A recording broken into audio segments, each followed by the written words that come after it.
Viewers, आपको YouTube channel doctor Ali Usman में खुशामदीद कहते हैं। उम्मीद है आप खैरियत से होंगे। व्यूअर्स, आज आपके लिए वीडियो में बताया जाएगा CAC 1000+ टैबलेट के बारे में। ये आम इस्तेमाल होने वाली टैबलेट हैं और लोग इसको आमतौर पर हड्डियों को मज़बूत करने के लिए इस्तेमाल करते हैं। इसके बारे में आपने काफ़ी सुना होगा। आइए कुछ मज़ीद इन्फॉर्मेशन इसके बारे में इकट्ठी करते हैं।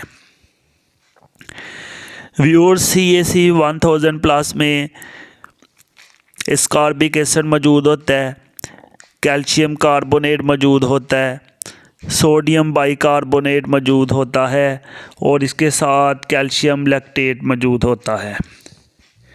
आइए हम बारी बारी देखते हैं कि इनका बेनिफिट क्या है और किन सूरत में इसको इस्तेमाल करना चाहिए और किन सिचुएशन में इसको बिल्कुल इस्तेमाल नहीं करना चाहिए। एस्कॉर्बिक एसिड को विटामिन C भी कहते हैं।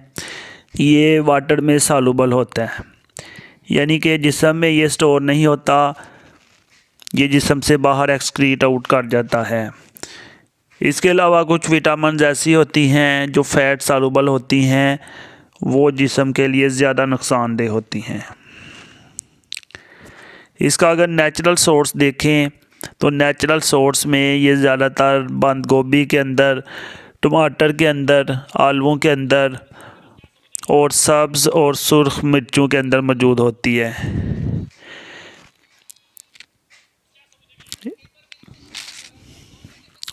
खून की अगर कोई प्रॉब्लम हो तो उस सूरत में विटामिन C को इस्तेमाल करवाया जाता है। विटामिन C डेफिशिएंसी के लिए एस्कॉर्बिक एसिड को इस्तेमाल करवाया जाता है। इसके अलावा एक डिजीज़ होती है जिसको स्कर्वी बोलते हैं। जिस्म की स्किन उतरना शुरू हो जाती है, रफ़ हो जाती है, तो इस कंडीशन को स्कर्वी बोलते हैं। इसके अलावा कुछ कंडीशंस ऐसी हैं जिनमें इसको इस्तेमाल नहीं करना चाहिए। अगर किसी को स्टोन्स का प्रॉब्लम हो तो उस सूरत में बिल्कुल इसको इस्तेमाल नहीं करना चाहिए। इसके बाद इसमें कैल्शियम कार्बोनेट मौजूद होता है। ये कुदरती तौर पे हड्डियों के शेल में पाया जाता है, यानी कि हड्डियों का एक इम्पोर्टेंट पार्ट है ये। कैल्शियम कार्बोनेट को एंटासिड के तौर पर भी यूज़ किया जाता है। हार्ट बर्न के लिए और मैदे की तेज़ाबियत को ख़त्म करने के लिए कैल्शियम कार्बोनेट को इस्तेमाल किया जाता है। गैस का प्रॉब्लम हो तो उस सूरत में भी कैल्शियम कार्बोनेट को यूज़ करवाया जाता है, स्टोमिक अपसेट की सूरत में भी। इसके अलावा कुछ कंडीशंस ऐसी हैं जिसमें कैल्शियम कार्बोनेट को इस्तेमाल नहीं करना चाहिए, जैसे बॉडी के अंदर अगर कैल्शियम की पहले ही ज़्यादा मकदार हो तो कैल्शियम कार्बोनेट को इस्तेमाल नहीं करना चाहिए, या अगर स्टोन का प्रॉब्लम हो तो उस सूरत में भी कैल्शियम कार्बोनेट को बिल्कुल इस्तेमाल नहीं करना चाहिए। इसके अलावा इसमें सोडियम बाइकार्बोनेट मौजूद होता है। ये भी एंटासिड के तौर पे यूज़ होता है।